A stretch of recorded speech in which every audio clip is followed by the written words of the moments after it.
Coming up on Mountain News this morning, the United States military carried out a deadly strike in northwest Nigeria on Christmas Day. And the latest CDC report estimates there have been close to 5 million cases of the flu, with that number expected to increase. Dedicated to Eastern and Southern Kentucky, this is WYMT Mountain News This Morning. Welcome to Mountain News This Morning. I'm Neely Green here with you on this Monday, December 29th. The time is now 6 o'clock, and let's check in with meteorologist Megan Desmond for a look at your forecast this morning. Megan, when I left this morning, it was kind of sprinkling, kind of raining. So is that what we can expect for the rest of the day?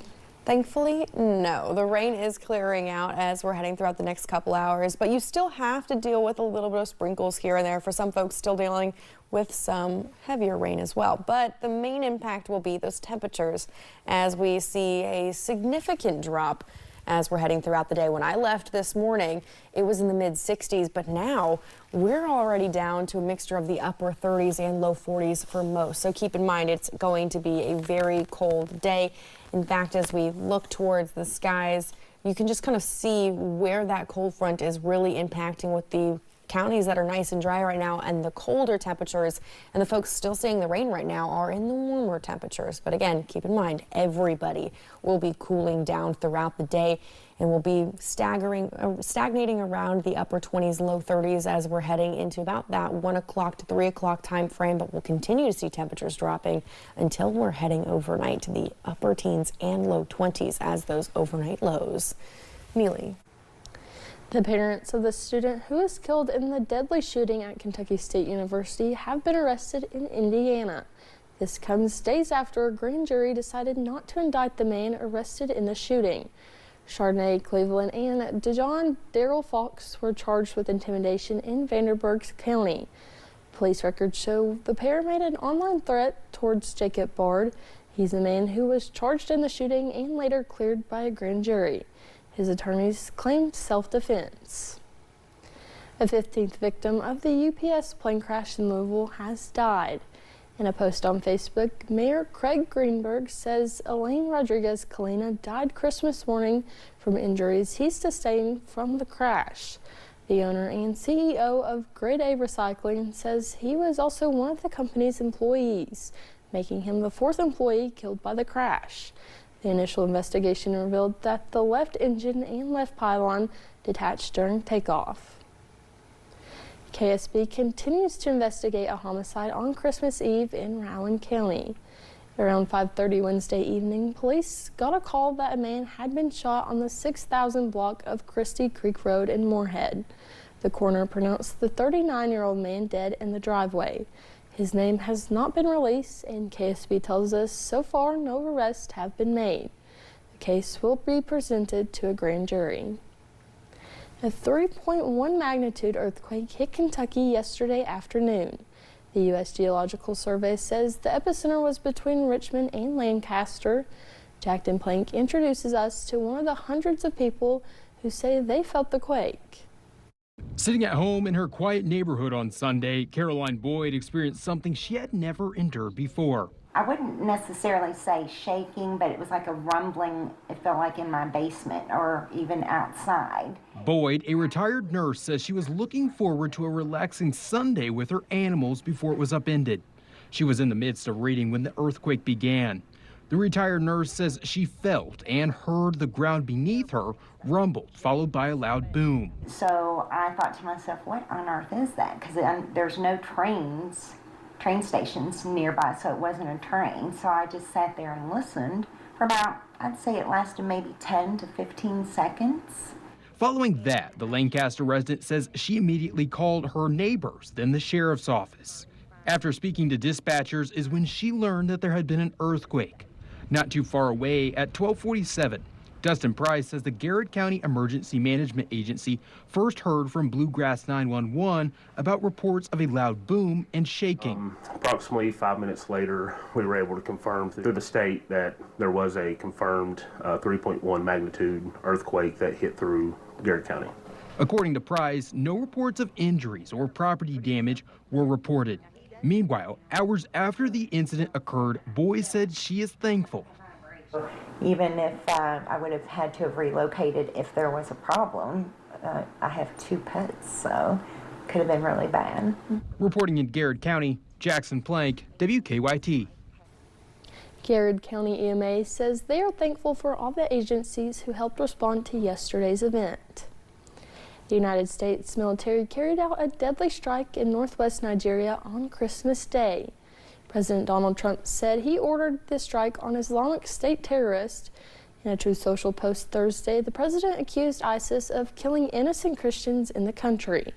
The president went on to say he previously warned the terrorists if they didn't stop, there would be, quote, hell to pay. It's still unclear how many people were killed. 2 people were killed when a Palestinian man launched a car ramming and stabbing attack in northern Israel. Israeli police and emergency workers say a Palestinian from the Israel-occupied West Bank attacked and killed a man and woman on Friday before he was shot and wounded. The attack came a day after an Israeli military reservist dressed in civilian clothes rammed his vehicle into a Palestinian man who was praying on a roadside in the West Bank after earlier firing shots in the area. Foreign policy continues to be the top focus for President Trump today as he meets with Israeli Prime Minister Benjamin Netanyahu at Mar-a-Lago. The two are expected to discuss the next phase of the Israel-Gaza peace plan, now more than 2.5 months into a fragile ceasefire. Their meeting follows an earlier sit-down between the president and Ukrainian President Volodymyr Zelensky as they work to wind down Russia's nearly 4-year war on Ukraine. CBS News' Kamal Afzali has more from London. We have made a lot of progress. New optimism from President Trump and Ukrainian President Volodymyr Zelensky in what could be a final push to end the Russia-Ukraine war. I really believe we're probably, Mr. President, by far closer than ever before. One day after Russia rained down strikes on Kyiv, the 2 leaders sat down at Mar-a-Lago to discuss a revised 20-point peace plan. Zelensky says the US and Ukraine have 90% agreement on that plan, including 100% on bilateral security guarantees. So far, Zelensky has rejected the Kremlin's calls for land swaps and for Ukraine to give up the Donbas region. Sunday, he said the people of Ukraine should have the final say. Our society has to choose and has to vote because it's their land. Before meeting Zelensky, President Trump said he had a, quote, good and very productive call with Russian President Vladimir Putin. Afterwards, the president told reporters Putin did not agree to a ceasefire during that call, but underscored his belief that Putin wants peace. If things don't happen, they keep fighting and they keep dying. And we don't want that to happen. He doesn't want it to happen. President Putin doesn't want it to happen either. Today, the Trump administration pivots to another pillar of its foreign policy agenda, the next phase of the Israel-Gaza peace plan. Israeli Prime Minister Benjamin Netanyahu is expected to meet with Secretary of State Marco Rubio and later President Trump at Mar-a-Lago. Kamal Afzali, CBS News, London. President Trump and Zelensky said they spoke with European allies Sunday during their meeting. The new year is set to bring back an old policy for those with student loans. The Education Department is bringing back the policy the week of January 7th. About 1,000 notices will go out to default borrowers, with more set to go out every month after. Officials say borrowers should receive a 30-day notice before the payments start. During that time, they can try to set up a payment plan or raise objections. The White House Press Secretary Caroline Leavitt has something to look forward to in 2026, which is a new baby.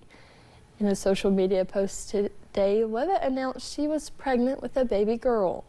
She says she is due in May, and Leavitt also expressed gratitude to President Donald Trump and White House Chief of Staff Susie Wiles for their support. She ended her message by writing she can't wait to be a girl mom. Leavitt and her husband welcomed their first child in July 2024. This has already been a tough flu season in parts of the country. The latest CDC report estimates there have been close to 5 million cases and nearly 2,000 deaths, including at least 3 children. Doctors say it's not too late to get a flu shot. Flu levels are the highest in New York, Colorado, and Louisiana. In Kentucky, we are still in the green, but health officials say the flu and respiratory illnesses are increasing. Officials are also concerned about the spread of viruses during holiday travel.